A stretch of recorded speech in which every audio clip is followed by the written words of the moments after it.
Assalamu alaikum, my dear guardians and also students. Okay, I want to share some things very important for you. I'm Muhammad Ghulam Ajam. In front of you, I'll teach you how can we learn English very smartly and very fluently. Okay, I started a new journey with you.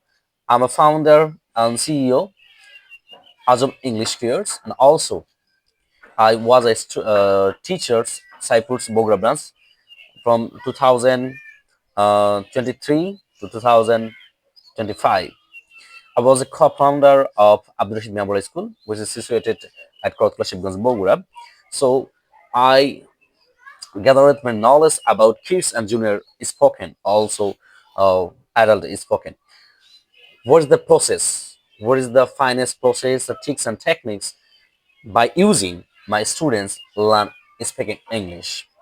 So এই যে kids এবং junior এদের একটা সবচেয়ে গুরুত্বপূর্ণ সময় এখন ইংরেজি শেখার জন্য। ঠিক আছে? তাদের এখন এই মুহূর্তে যদি আমরা না শিখাতে পারি পরবর্তীতে তারা বড় স্ট্রাগল করবে। যেমন আমরা আমাদের মতন যারা সিনিয়র আছে তারা যেমন পরবর্তী শেখার জন্য খুব স্ট্রাগল করতে হয়। দীর্ঘ একটা সময় ব্যয় করতে হয়। বাট তারা যদি অনলি 1 ইয়ার যদি তারা কি করে প্র্যাকটিস করে তারা কিন্তু কি করতে পারবে? এটা ওভারকাম করতে হবে। তাকে সারা জীবন আর কোনো ইংলিশের আ আপনার স্পিকিং করা লাগবে না। যদি এখানে একটা রাইটিং কোর্স করতে পারে অলমোস্ট 3 to 4 মান্থস অনলি। এই ৪ মাসের পর সে ফ্লুয়েন্ট রাইটিং পারবে। কারণ তার বেসিক কিছু জিনিস আছে শুধুমাত্র আমরা সেটাকে ইলাবোরেট করব। সুন্দর করে সাজিয়ে তাকে কিভাবে লিখতে হয় সেটা বুঝিয়ে দেব। ঠিক আছে? সো এটা হচ্ছে ওদের মেইন থিং। আমাদের এটা হচ্ছে main purpose. I want to help my students also my country I want to serve. So এইটার দ্বারা আমি আমার ছাত্রর দ্বারা তারা যদি আমার ছাত্র শিখবে তারা তাদের যে প্রতিভা সেটা কাজে লাগাবে এবং সে বহির্বিশ্বে সেটা কি করবে পৌঁছে দেবে শুধুমাত্র ইংলিশ জানা থাকলে otherwise if E don't know or doesn't know speaking English he cannot utilize his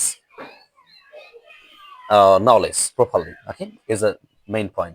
So তাদেরকে কি করতে হবে ইংলিশ শেখার কোনো বিকল্প আমি দেখি না। ঠিক আছে?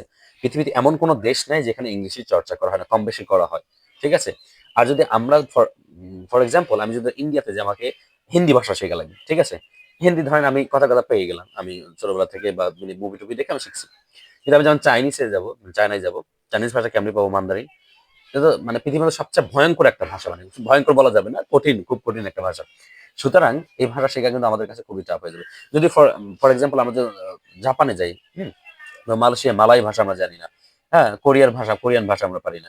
তাহলে আমি যদি একটা ভাষা পারি, ঠিক আছে? সেটা ইংলিশ। আমি যেকোনো দেশে আমার যেকোনো প্রবলেম ফেস করলে সেগুলো আমি ওভারকাম করতে পারবো। সুতরাং ইংলিশের বিকল্প হয় না।